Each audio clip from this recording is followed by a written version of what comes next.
diambil kok. Bisa jadi kotoran Yesus ditaruh di piring emas.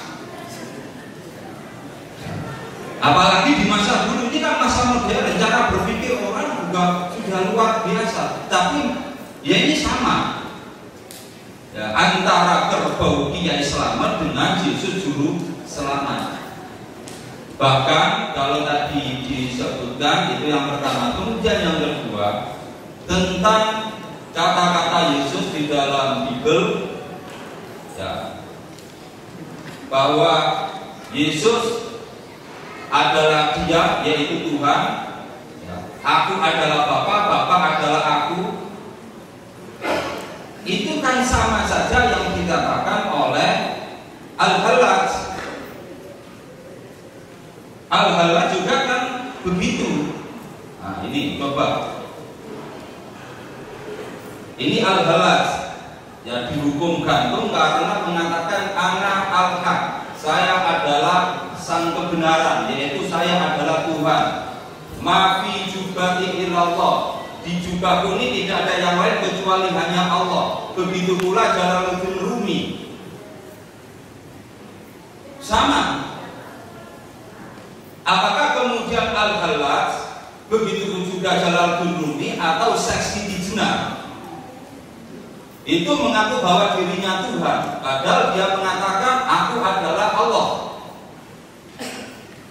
Anak al-haq ma fi jubati illallah. Jubah ini tidak ada apa-apanya kecuali hanya Allah. Diriku adalah Allah. Tapi dia tidak pernah menyatakan bahwa dia adalah Tuhan. Dan begitu pula biasanya yang dipakai oleh orang-orang Kristen, seperti ayat bahwa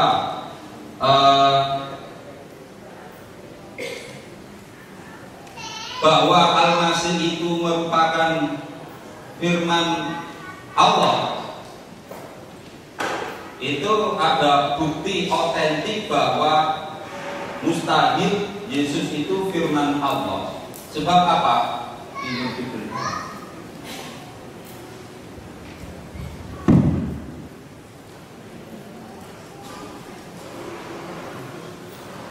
Sebagai contohnya Matius, Markus, Lukas, Yohanes.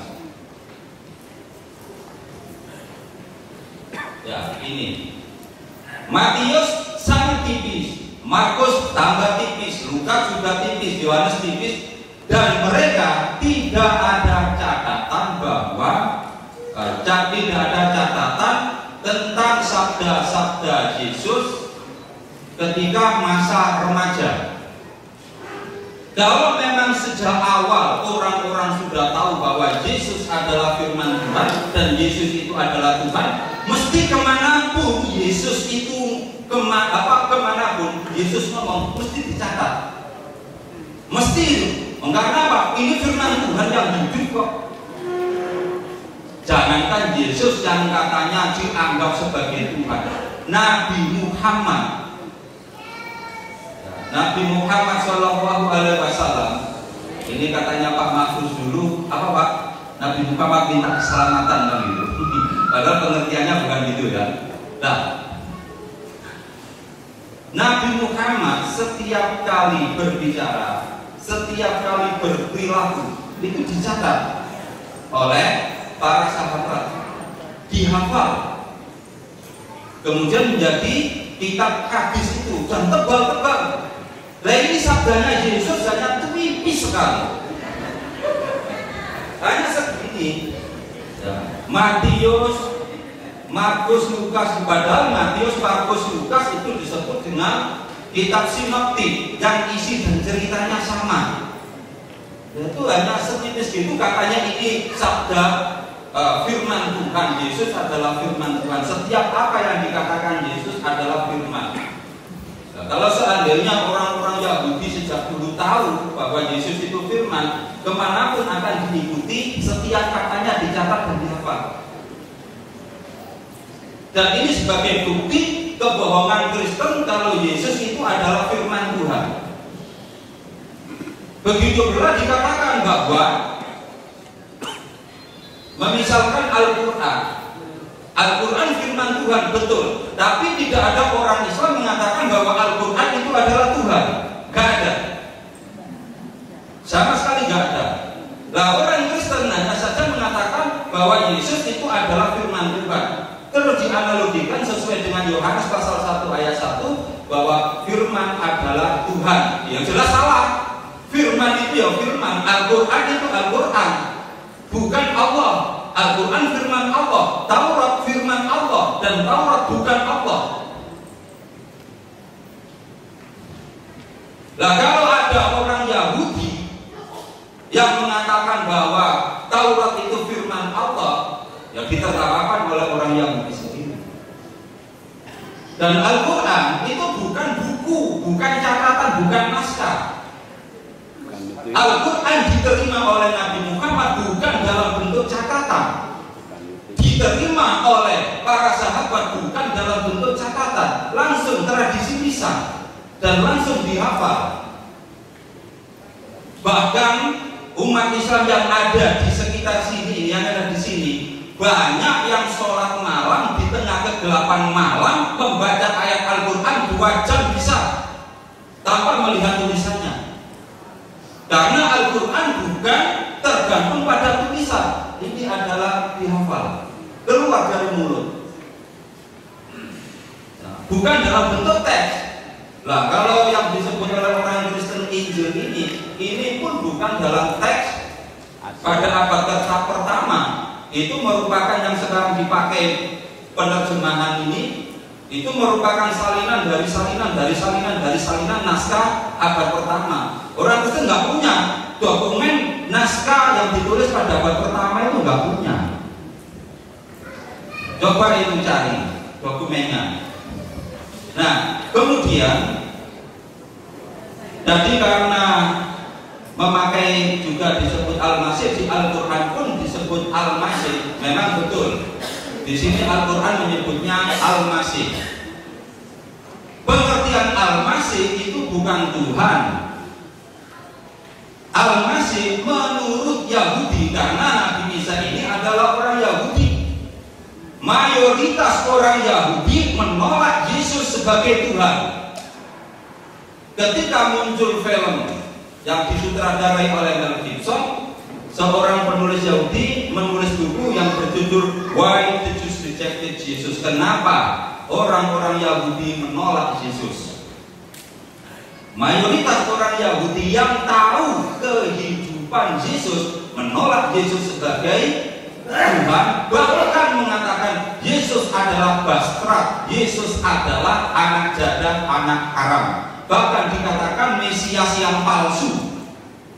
Hanya orang lain yang kemudian mempertuhankan Yesus, bukan orang-orang Yahudi. Orang Yahudi dikejar-kejar oleh penyembah Yesus, ya orang-orang Kristen itu. Apalagi di masa setelah Islam jatuh dari Andalusia, orang-orang Yahudi dibunuh oleh orang-orang Kristen. Nah, itu yang ditulis oleh Vikas dalam buku Vikas of Christ tentang Side of Papacy yang ditulis oleh Peter de Rosa itu menggambarkan itu. Begitu pula buku Inkuisisi yang ditulis Richard Nett, Michael Bacon dan Dean Collins, itu mengungkap bagaimana orang-orang Yahudi dikejar-kejar oleh orang-orang Kristen. Selanjutnya, pengertian Al-Masih dalam Yahudi. Karena Nabi Isa itu adalah orang Yahudi. Yang pertama adalah raja, yang kedua adalah tokoh agama, tokoh masyarakat, pembebas bangsanya dari perbudakan dan cengkeraman asing, sebagaimana yang ditulis oleh pakar sejarah Yahudi dan orang Yahudi sendiri. Di antaranya adalah bukunya Messiah Dimon. Itu mengatakan seperti itu. Sekaligus perlu juga kita ketahui bahwa dalam bukunya The Decline and the Fall of Roman Empire, Edward Gibbon juga mengatakan bahwa yang dimaksud dalam Al-Masih, ya, dalam konsep Yahudi bukan Tuhan, tapi adalah pembebas bangsanya. Ya, selanjutnya yang biasa dipakai oleh orang Kristen merujuk pada perjanjian lama tentang Al-Masih, itu adalah penebus dosa.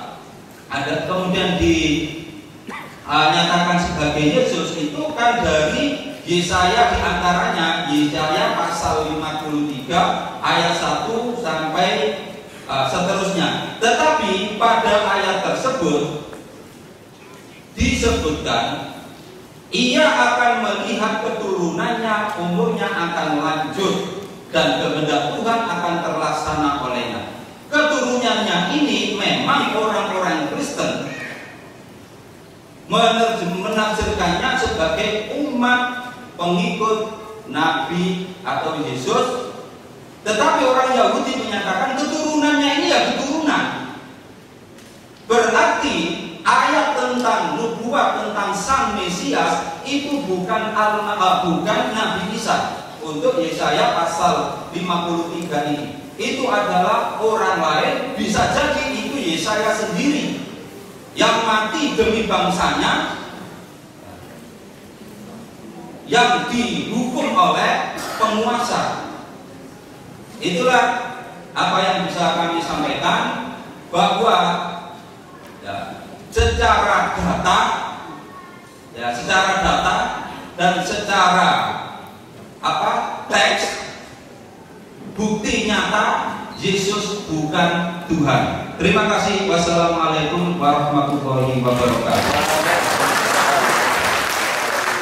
Ya, terima kasih Ustaz Marus. Jadi kita sudah mendengar dua pembicara dari Islam ini. Dari tadi saya dengar memang begitu keras, baik Ustaz Fadil maupun Ustaz Masud. Yang perlu kita garis bawahi, tadi awal Ustaz Masud menyampaikan antara kebuh Kiai Selamat dengan Yesus Juru Selamat. Tolong dicatat bagi umat Kristen juga, khususnya bagi pembicara. Jadi bahasa Juru Selamat itu sebenarnya tidak perlu diidentikan kepada sosok Yesus, ya. Selama ini bahasa Juru Selamat selalu identik dengan Yesus. Sebenarnya Juru Selamat itu semua para nabi dan rasul itu semua juga Juru Selamat. Jadi tidak harus identik kepada satu tokoh saja, ya. Nabi Musa juga Juru Selamat, Nabi Muhammad juga Juru Selamat, Daud juga Juru Selamat. Semua nabi dan rasul adalah Juru Selamat. Jadi tidak bisa diidentikan kepada satu tokoh saja. Yang kedua, perlu dicatat oleh pembicara juga supaya nanti menjadi tolak ukur bagi umat Kristen, bahwa tadi Ustaz Matus sudah menyampaikan bahwasanya beliau menolak, ya, bahwa Yesus itu bukan firman Tuhan yang hidup. Jadi ditolak dengan tegas bahwa Yesus itu bukan firman Tuhan yang hidup. Dan yang paling akhir tadi yang perlu kita garis bawahi, nubuatan yang ada di perjanjian lama. Mungkin tadi sedikit menyindir tentang Nabi Yesaya, ya. Mungkin bisa memasuki para nabi-nabi yang lain yang menubuatkan tentang keberadaan Yesus sebelum Yesus ada. Itu menurut Ustaz Masud dalam beberapa persen itu dianggap hampa, kosong, dan mungkin itu bukan untuk Yesus, tapi untuk sesuatu hal yang mungkin ada sistem politik di sana. Itu yang perlu kita garis bawahi. Baiklah, untuk sesi selanjutnya yaitu sebuah tanggapan demi tanggapan. Saya minta kepada Saudara Winarto untuk dapat menanggapi apa tadi yang sudah disampaikan oleh Ustaz Fadil, ya.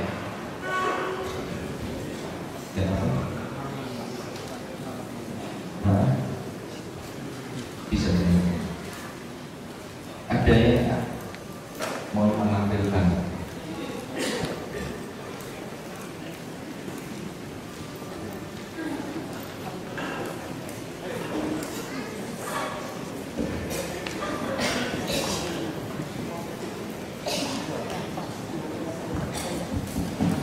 Iya,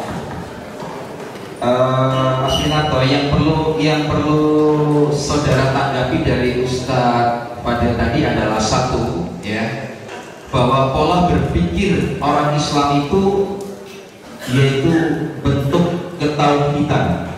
Nah, permasalahannya kalau orang Islam itu berpikir lurus kepada masalah tauhid, apakah orang Kristen itu di luar ketauhidan? Itu satu, ya. Yang kedua yang perlu ditanggapi adalah pandangan orang Islam tidak percaya kepada keberadaan milik Yesus dikarenakan posisi Yesus itu adalah diperanakan. Dan prinsip bagi umat Islam, Yesus itu adalah bukan Tuhan. Ya, tidak mungkin ada Tuhan yang harus beranak dan diperanakan. Ya. Dan yang ketiga yang perlu kita garis bawahi juga buat pembicara Kristen, yaitu Tuhan yang disembah oleh orang Islam itu adalah Tuhan yang menciptakan, bukan yang diciptakan. Nah, jadi supaya kita perlu garis bawahi. Dan yang keempat yang mungkin lebih keras lagi, tolong nanti juga ditanggapi bagi saudara Winarto, bahwa siapapun yang menyembah di luar Allah atau yang menganggap Yesus itu adalah Tuhan adalah kafir.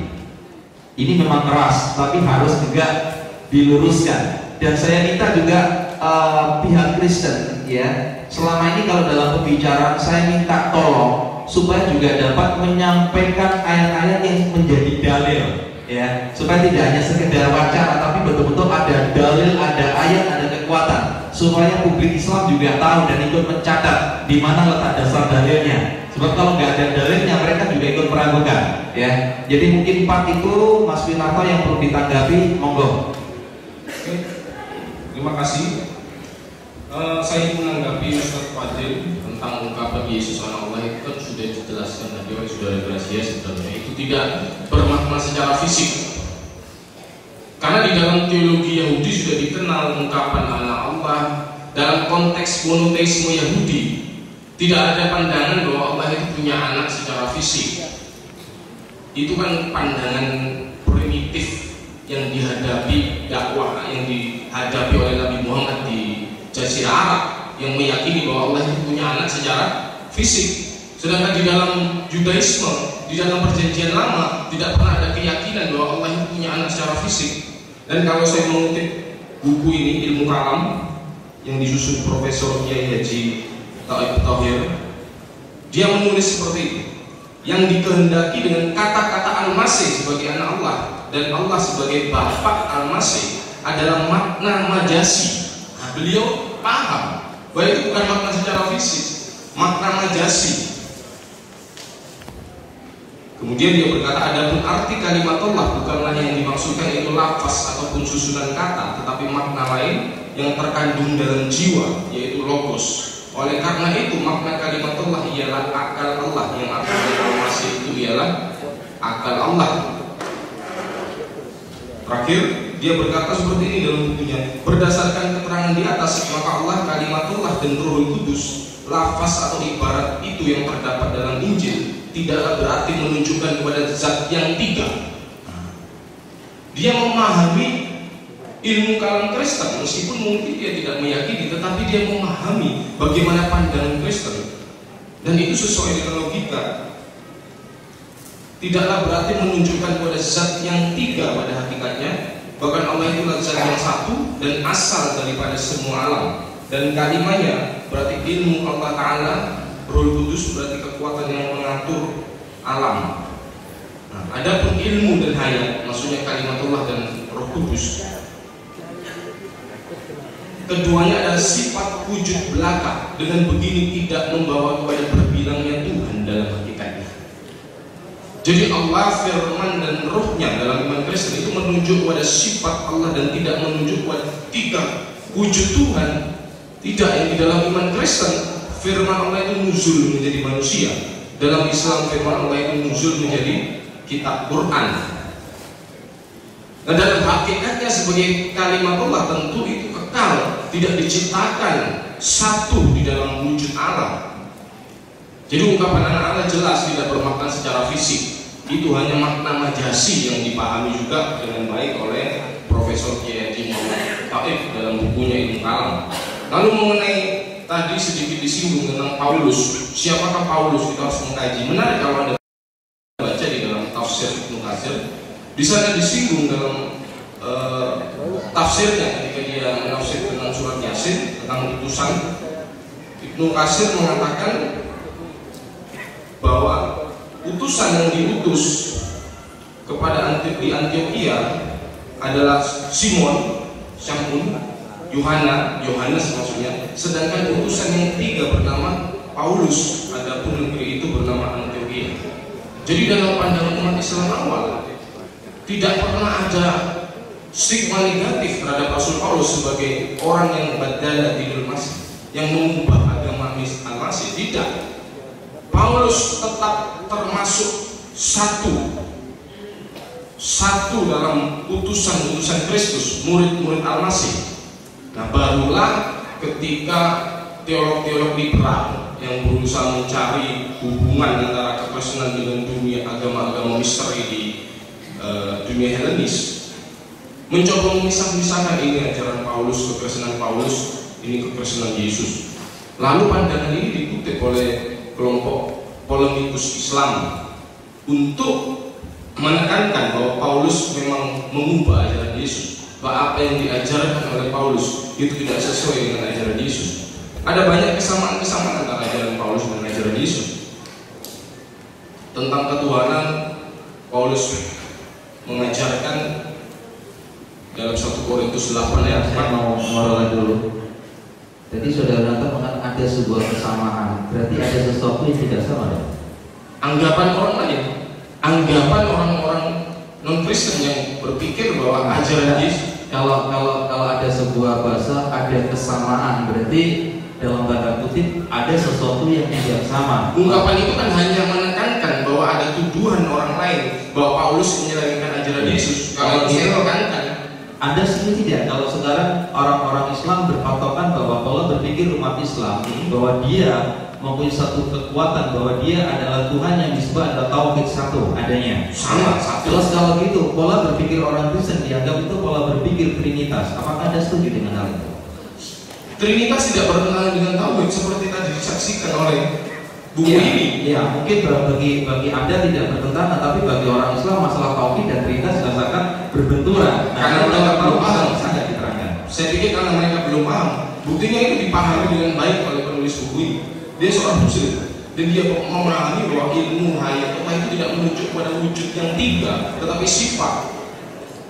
Kalau dikatakan tidak mempercayai karena belum memahami saja, saya pikir memahami dalam arti tidak harus meyakini, ya kan? Keyakinan kembali kepada pribadi kita masing-masing. Terus yang tadi yang dipertanyakan adalah pandangan orang-orang Islam bahwa dia meyakini bahwa dia menyembah Tuhan yang menciptakan, bukan Tuhan yang diciptakan, dan berpikir bahwa Tuhan yang disembah oleh orang Kristen itu adalah Tuhan yang diciptakan. Bagaimana menurut Anda sendiri? Dalam iman Kristen tidak ada ajaran bahwa Yesus itu diciptakan.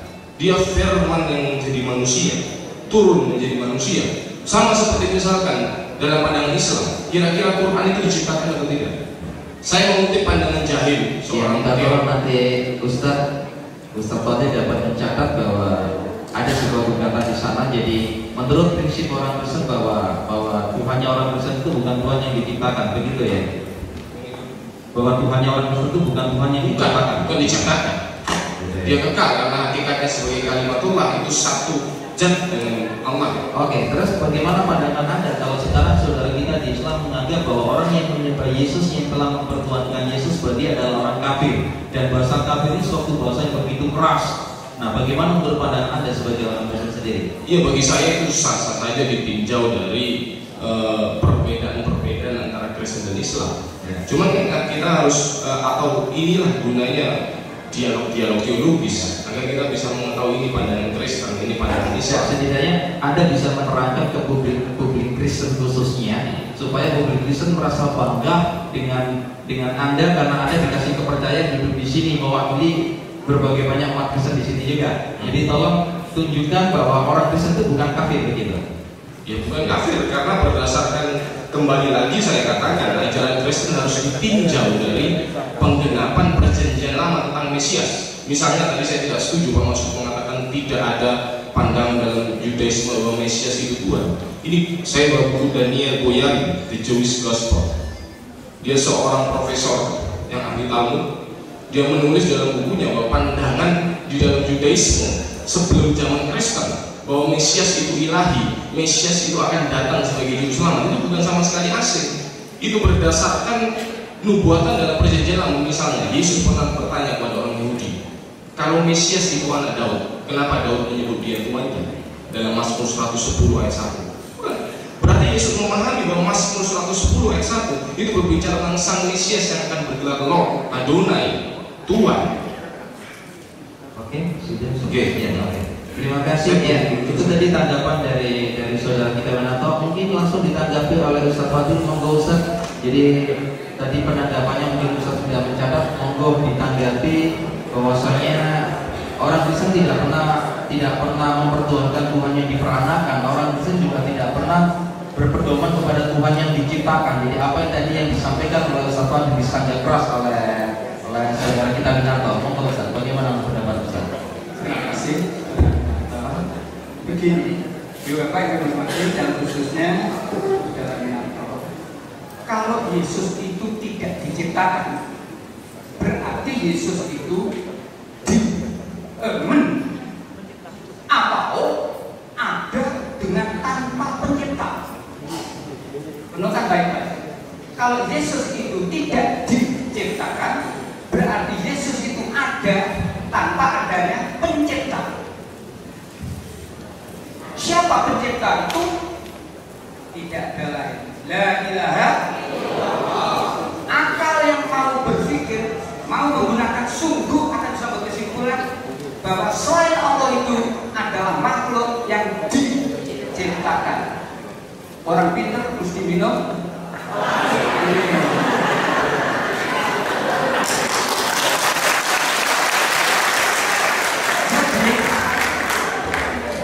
Kalau kemudian saudara Mira mengatakan Yesus itu tidak diciptakan, perlu dijelaskan gimana keberadaan Yesus itu. Tiba-tiba ada. Sebentar Ustaz, kita tadi berbicara kalau Yesus itu memang tidak diciptakan, Tuhan yang diciptakan, terus keberadaannya tuh langsung kepada sadar. Sebentar, dipending dulu, gimana Mas Inarto? Ya, berdasarkan pernyataan Yesus sendiri di dalam firman dalam kitab Injil, Yesus memang menyatakan dirinya tidak diciptakan. Contoh, dia pernah berkata dalam Injil Yohanes pasal 8 ayat 58. Ya, bisa dicek itu. Ya, Abraham genesai ego ini. Sebelum Abraham dijadikan, genesai itu dijadikan dari yang tidak ada menjadi ada, itu makhluk. Ego ini kata Yesus, akulah yang ada.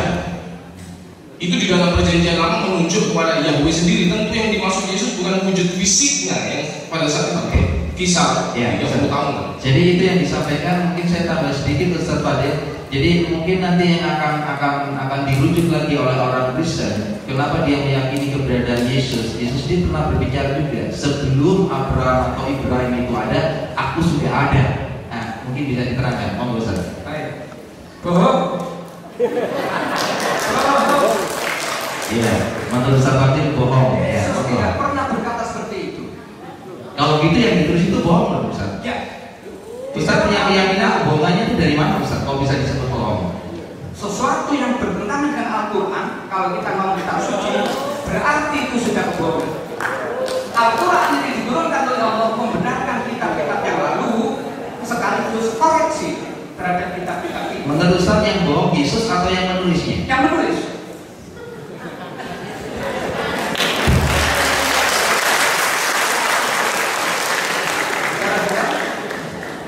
Khususnya pada saudara Menato, Yesus berdasarkan Yohanes 1:14. Maka bandingkan dengan Yohanes 1 ayat 1. Pada mulanya adalah firman. Firman itu bersama-sama dengan Allah, lalu firman itu adalah Allah. Loh, begitu gampangnya. Padahal dua waktu. Ada firman, ada Allah. Kok tahu firman apa ini? Jelasnya itu kalau berdiri. Gimana ini? Kok ini jelas dua waktu. Pada mulanya adalah firman. Oknum 1, firman. Firman itu bersama-sama dengan Allah. Berarti ada X dan ada Y. Lalu kalimat berikutnya, maka firman itu adalah Lucu dulu di sini renungkan baik-baik, ini beda. Ini dua oknum yang berbeda. Menurut Kristen gini Pak Fadil, antara Allah dengan firman-Nya mutlak bisa dibedakan. Sebentar Pak Gracia, tidak bisa dipisahkan. Oke, sebentar Pak Gracia. Biarkan Ustaz Fadil berbicara dulu, nanti sampai ada bagian tersendiri, oke? Monggo Ustaz.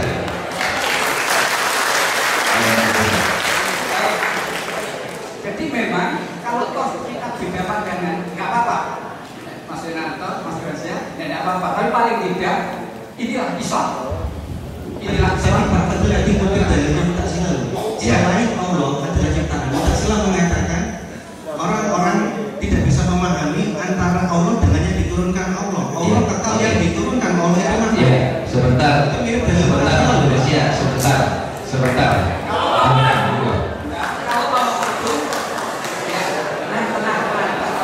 Mohon beri tenang ya. Mohon beri tenang. Biarkan tokoh-tokoh ini berbicara. Ya. Ya. Saya minta juga kepada saudara-saudara muslim, setiap ada acara apapun selalu saya sampaikan Islam itu berpatokan kepada rahmatan lil alamin. Jadi jangan bikin itu bohong ya. Nah, itu patokannya begitu. Monggo Ustaz tadi teruskan. Jadi kalau kita itu ingin mengenal Allah, kenalilah seluruh ciptaan. Tanpa mengenali ciptaan Allah, kita tidak akan bisa mengenal siapa dan bagaimana Allah. Kalau tadi saudara Winarno menerangkan tentang surat Al-Ikhlas, tentang Tuhan tidak bermakna secara fisik dan sebagainya, perlu Anda ketahui itu adalah pertanyaan orang kafir kepada Rasulullah, kepada Muhammad. Muhammad, terangkan kepada aku bagaimana Tuhan itu. Jadi orang kafir waktu itu tanya kepada Nabi Muhammad. Bayangan orang kafir itu Tuhan itu bisa dilihat, bisa diludahi, bisa tidur.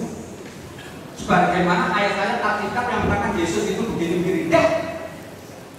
Ketika orang kafir bertanya, Muhammad, terangkan bagaimana Tuhan itu. Maka Allah berfirman, Kul, katakan Muhammad, Allah itu menurut Pak Mak, seorang tubuh katakan pada orang kafir, Allah itu Esa, satu-satunya akad. Sebagaimana di kitab Ulangan dan sebagainya jelas, Allah itu Esa, tidak ada alas lain. Kemudian dilanjutkan, Allah Mustafa, pada Allah semuanya bergantung. Adanya hewan, tumbuh-tumbuhan, semuanya ini adalah karena diadakan, diciptakan oleh Allah. Termasuk Yesus itu diciptakan. Lam yalid, tidak beranak. Yang beranak itu makhluk. Ya, sekarang ini Ustaz Fadil. Pemahaman pengertiannya itu akan menjadi benturan. Karena bagi pandangan Islam, Allah, Tuhan itu berupa zat. Tapi bagi pandangan Kristen, Allah itu berupa roh. Inilah yang akan menjadikan sebuah benturan. Jadi apa yang dikatakan oleh Ustaz Fadil tadi hanya berpandangan bahwa Allah itu karena berupa zat, tapi pandangan orang Kristen karena Allah itu berupa roh itu sendiri. Bagaimana Ustaz Fadil untuk menanggapinya?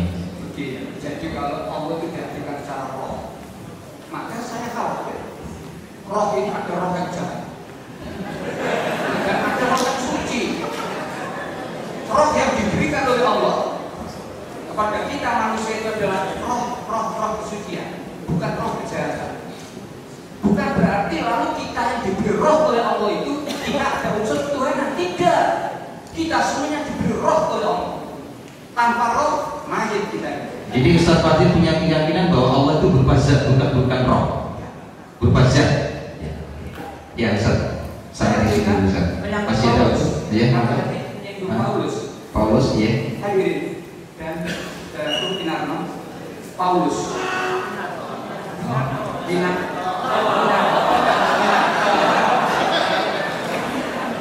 Paulus ya. Barangkali orang Islam banyak tidak tahu siapa sih Paulus itu. Taunya kan waktu Paulus di dunia Islam itu bukan. Paulus ini kalau kita baca di Alkitab, satu, bukan murid Yesus. Dua, Paulus itu orang kejam terhadap murid-murid Yesus yang tauhid. Tiga, Paulus itu membohong. Ayat siap di dalam Alkitab. Terima kasih. Iya, perlu digarisbawahi ada 3 karakter Paulus yang dicatat ya. Kalau Mas Gracia sama Mas Winarto mencatat, satu, Paulus itu bukan murid Yesus. Dua, Paulus itu kejam, suka membantai, membunuh orang-orang Kristen. Dan yang paling terakhir, Paulus itu pembohong besar. Ya, monggo Mas Gresia untuk menanggapinya, sekaligus menanggapi apa yang tadi sudah disampaikan oleh Ustaz Masud, ya, supaya dapat menerangkan tentang pola berpikir Ustaz Masud tadi tentang pandangannya Kebu Kiai Selamat dengan Yesus Juru Selamat. Ya. Saya minta tolong teman-teman ambilkan brosur. Saya nulis buku tentang permasalahan itu, kerasulan Paulus.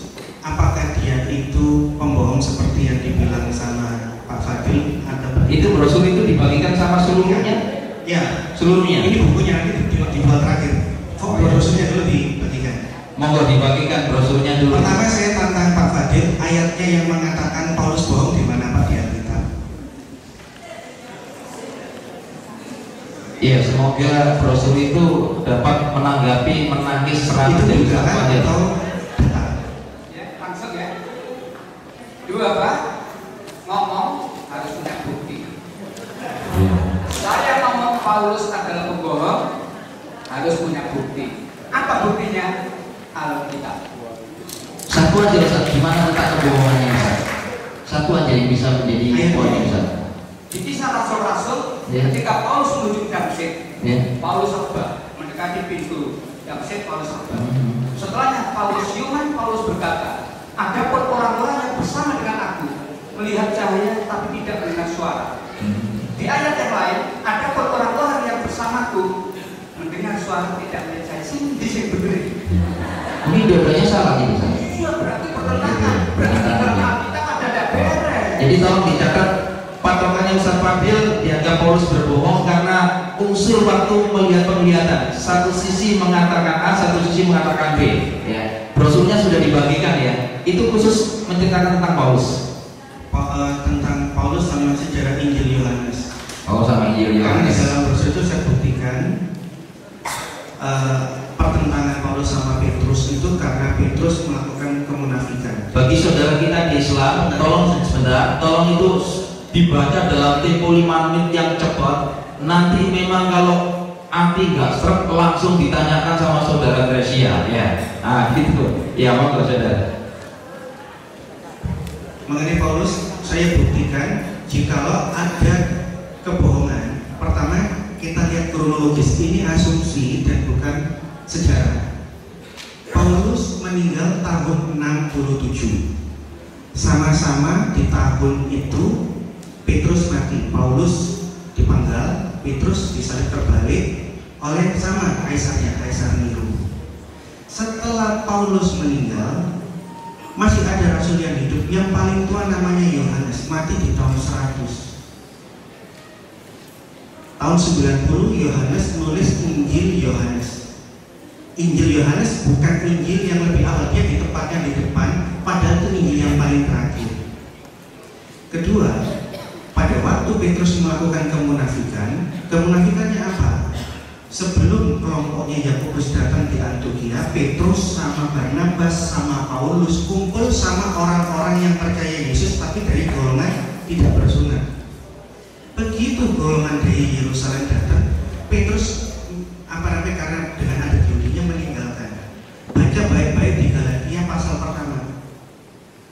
Paulus langsung menegur Petrus, padahal Petrus pemimpin semua rasul. Dan teguran Paulus terhadap kemunafikan Petrus di depan semua orang. Baca baik-baik. Berarti di depan Petrus, di depan Barnabas yang ikut-ikutan munafik, di depan kelompoknya Yakobus, di depan kelompoknya orang Yunani Kristen yang tidak bersunat. Tetapi yang menarik, Paulus yang ikutnya belakangan itu betul menegur pemimpin semua rasul. Petrus pemimpin semua rasul tidak membantah, tapi apa? Sadar kalau dia hilang.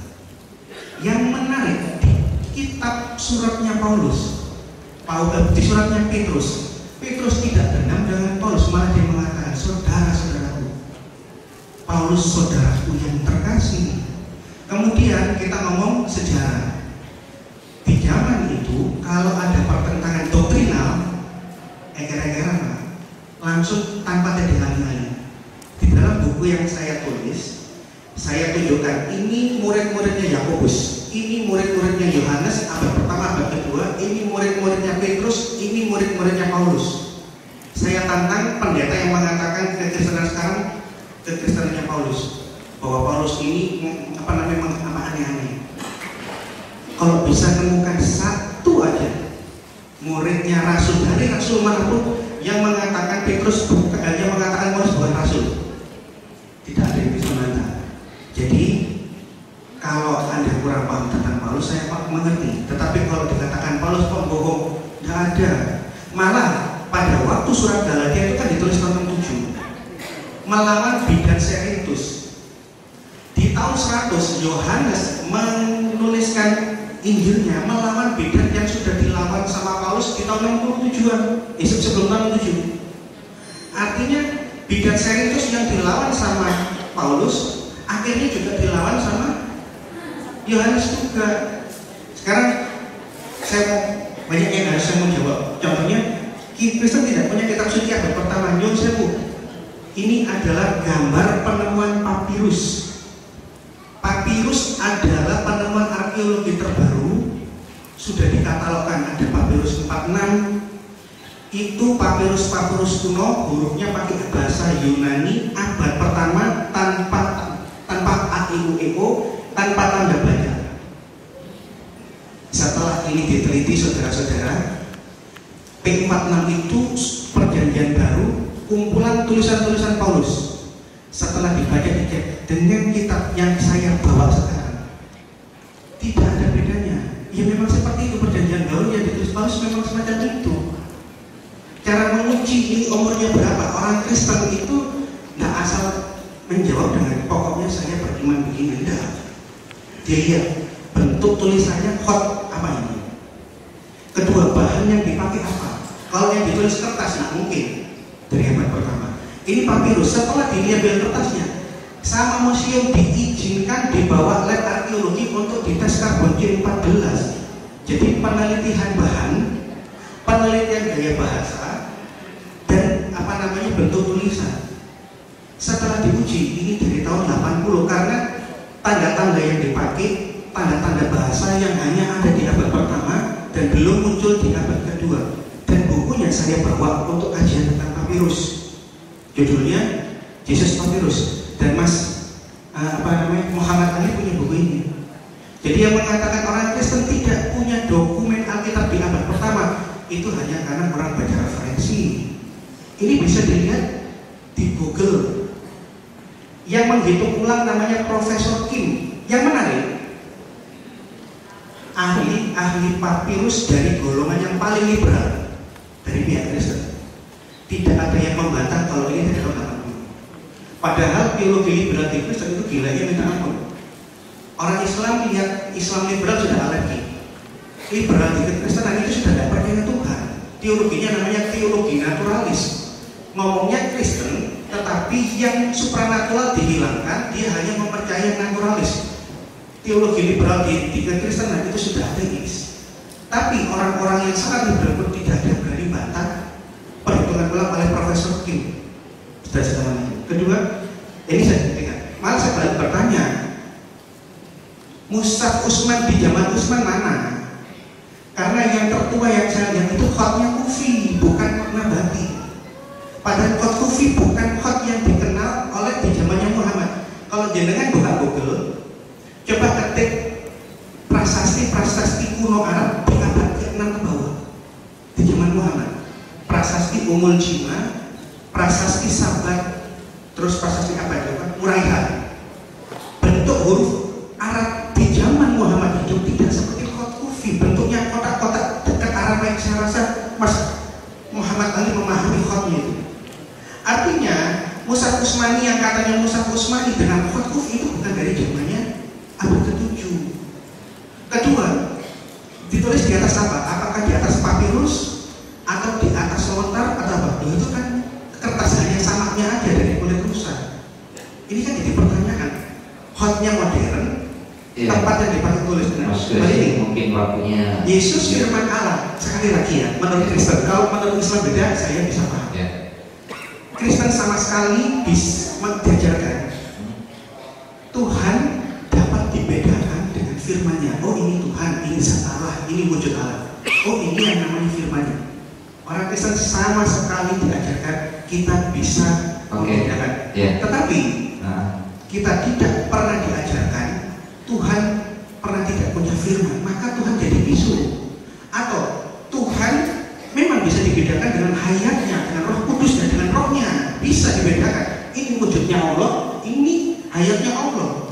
Tetapi begitu hayatnya Allah dikatakan tidak berada di dalam zat Allah, pasti manusia akan menolak. Apa mungkin Tuhan itu Allah? Mungkin itu yang bisa sementara waktu. Sebenarnya tadi yang perlu Mas Gresia jawab supaya publik tahu itu poinnya sederhana saja gini. Tadi Ustaz Fadil mengatakan bahwa Paulus itu bohong, ya. Kalau kita lihat penafsirannya terlalu banyak, gimana?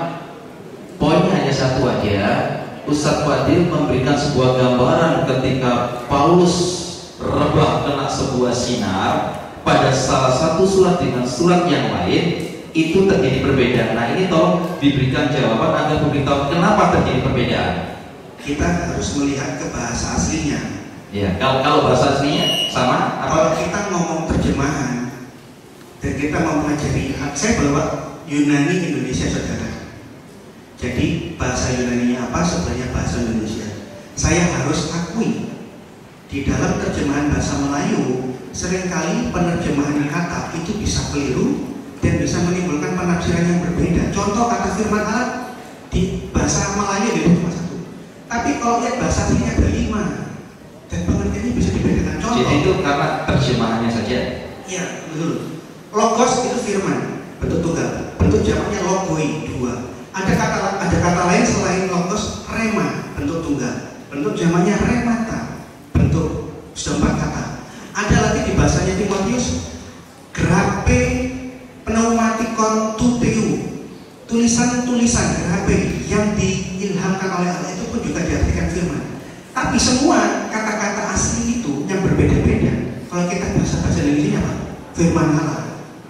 Loh, kita harus lihat aslinya apa dulu. Termasuk kata yang dituduh itu bohong. Itu kejadiannya sama, cuma gaya pengungkapannya berbeda. Yang satu mengatakan dia melihat orang bercakap-cakap, tapi aku nggak mengerti itu apa. Sehingga bagi Lukas, muridnya karena yang menulis para rasul itu kan Lukas. Lukas itu muridnya Paulus. Mengatakan tidak ada yang tahu. Paulus yang mengalami mengatakan dia berkata-kata tapi orang di sekelilingnya tidak tahu apa yang diperkatakan. Bohongnya di mana? Jadi menurut terus ini lebih baik saya menantang kalau tadi kita menampilkan manuskrip asli abad pertama dan sama seperti yang saya bawa. Kalau jenengan mengatakan manuskrip ini bohong, manuskrip yang Anda tampilkan mana Pak? Artinya kita langsung menggalang. Kalau kita berdebat karena ada terjemahan yang kurang tepat, itu rasanya kurang akademis. Jadi makanya garis besarnya kesalahan itu pada penerjemahnya.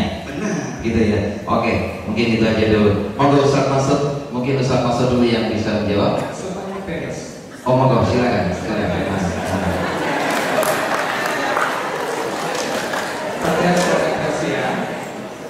Saya menyatakan Paulus bohong tidak sekedar ketika dia siuman, tidak sekedar itu. Ada yang lain yang nampak sekali kebohongannya. Bahkan istilah saya buglon Paulus itu. Buglon itu menyesuaikan diri. Korintus yang pertama pasal 9 ayat 20 sampai ayat 22. Demikianlah bagi orang Yahudi, aku menjadi seperti orang Yahudi supaya aku memenangkan orang-orang Yahudi. Bagi orang-orang yang hidup di bawah hukum Taurat, aku menjadi seperti orang yang hidup di bawah hukum Taurat, sekalipun aku sendiri tidak hidup di bawah hukum Taurat, supaya aku dapat memenangkan mereka yang hidup di bawah hukum Taurat. Bagi orang yang tidak hidup di bawah hukum Taurat, aku menjadi seperti orang yang tidak hidup di bawah hukum Taurat, sekalipun aku tidak hidup di luar hukum Allah, karena aku hidup di bawah hukum Kristus, supaya aku dapat memenangkan mereka yang tidak hidup di bawah hukum Taurat.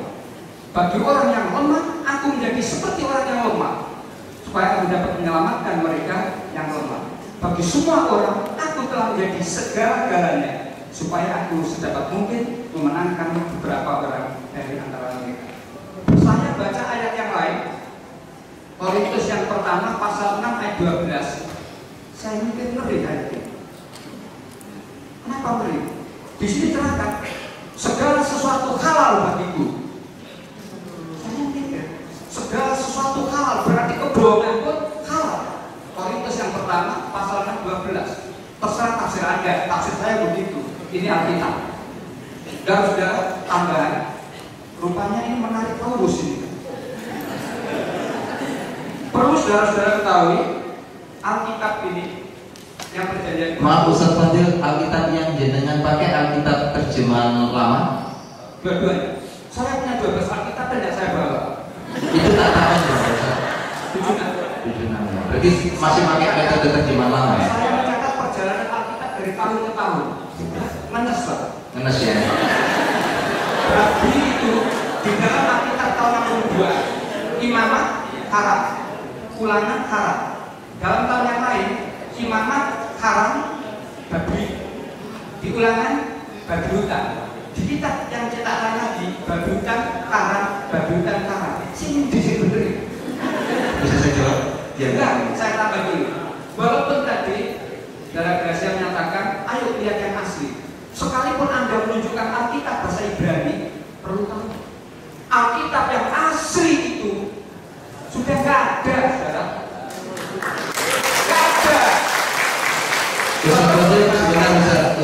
Ustaz, supaya nanti publik Kristen juga biar tahu, Ustaz tadi punya sebuah keyakinan yang begitu kokoh bahwa Alkitab yang asli itu sudah tidak ada. Nah, biar publik Kristen tahu keyakinan Ustaz itu didasari apa Ustaz? Bahwa yang asli kok dianggap tidak ada? Secara fisik, Alkitab ini terdiri dari yang penjagaan baru saja, Injil Matius, Injil Lukas, Injil Markus, Injil Lukas dan Yohanes. Setelahnya itu kisah rasul-rasul. Setelahnya itu, saudara-saudara, 14 surat kiriman Paulus. 13 surat Paulus. Jadi di atasnya itu tertulis.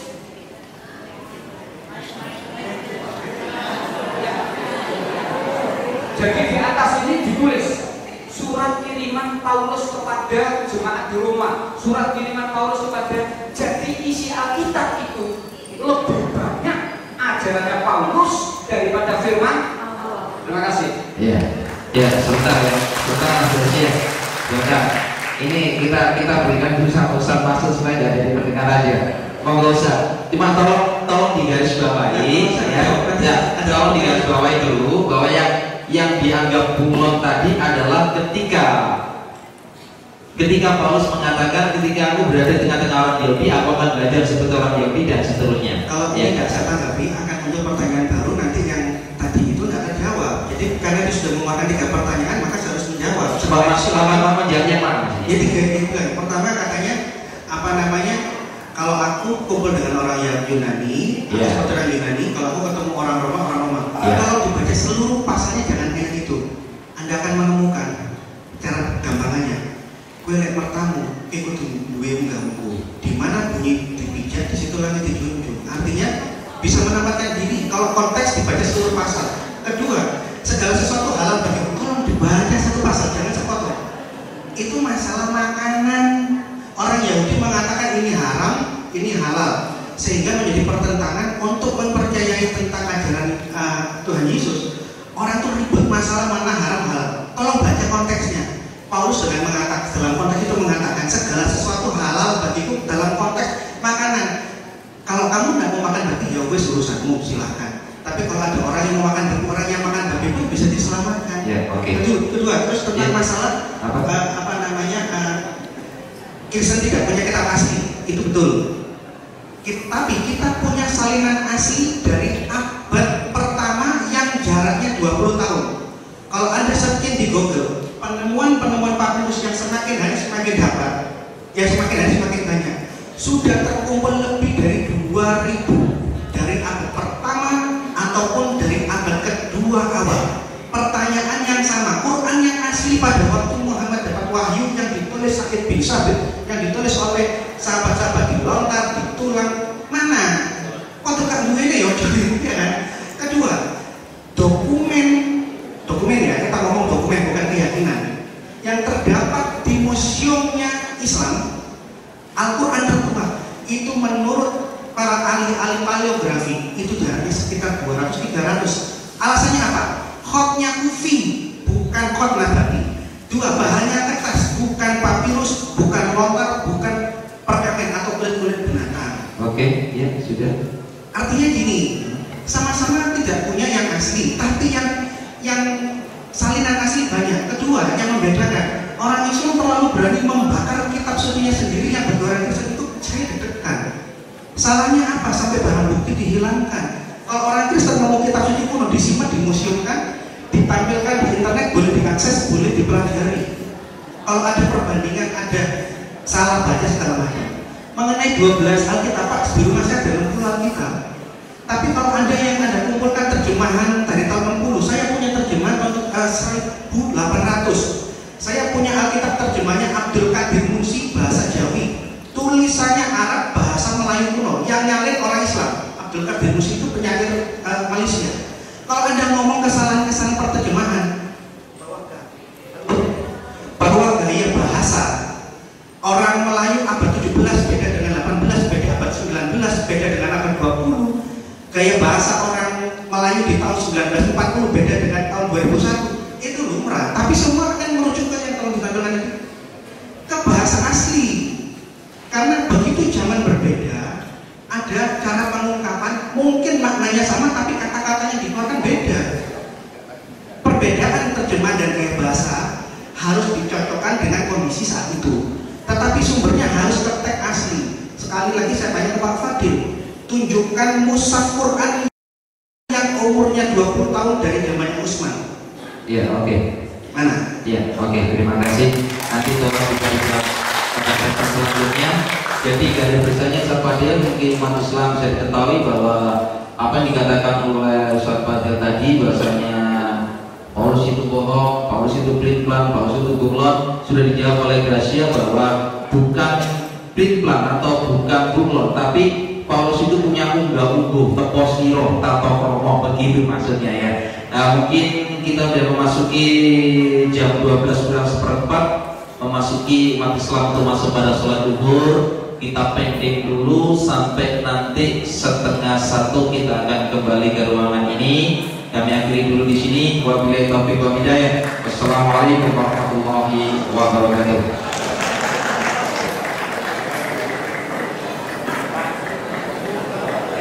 Disampaikan kepada seluruh peserta, pertama bagi yang program dialog di siang hari ini. Sekali lagi kami harap untuk kembali duduk dengan tenang supaya semua kelihatan khusyuk dan kita akan kembali pada program dialog di siang hari ini. Assalamualaikum warahmatullahi wabarakatuh. Bismillah, alhamdulillah. Puja dan puji syukur kita panjatkan kehadirat Allah Subhanahu wa taala. Semoga program dialog yang sudah berjalan separuh waktu ini hingga sampai nanti akhir sesi tanya jawab akan berjalan dengan baik. Dan saya berharap saudara-saudara saya di Kristen untuk menyiapkan 5 orang yang siap untuk bertanya. Dan saya minta tolong kalau tanya yang berbobot, jangan asal-asalan tanya ya. Jadi sekali lagi nggak usah khawatir, tanya aja apa saja yang mungkin jadi undang-undang kepada pembicara di Islam ya. Ataupun tidak menutup kemungkinan ya, kalau ada pembicara dari penanya Kristen itu nggak mutlak harus tanya ke saudara kita di Islam, nggak mutlak. Mungkin merasa juga tidak nyaman dengan pembicara di Kristen, nggak apa-apa, tanya juga sama pembicara di Kristen. Kalau memang merasa apa yang disampaikan tadi oleh pembicara Kristen merasa itu tidak pas, tidak nyaman, tidak sesuai dengan nurani, monggo silakan nanti dipertanyakan. Demikian pun juga kepada saudara-saudara kami di Muslim, tolong juga disiapkan 5 penanya ya, yang nanti akan dilempar langsung kepada pembicara di Kristen ataupun juga akan dilempar kepada saudara kita di Muslim ya. Namun sebelumnya kita masuk pada sesi tanya jawab, kami akan berikan waktu 15 menit kepada Ustadz Mas'ud untuk menyangga juga sekaligus memberikan penjelasan tentang apa yang sudah disampaikan tadi oleh dua pembicara kita, baik Mas Gresia maupun Mas Minarto. Monggo Ustaz, waktu dan tempat kami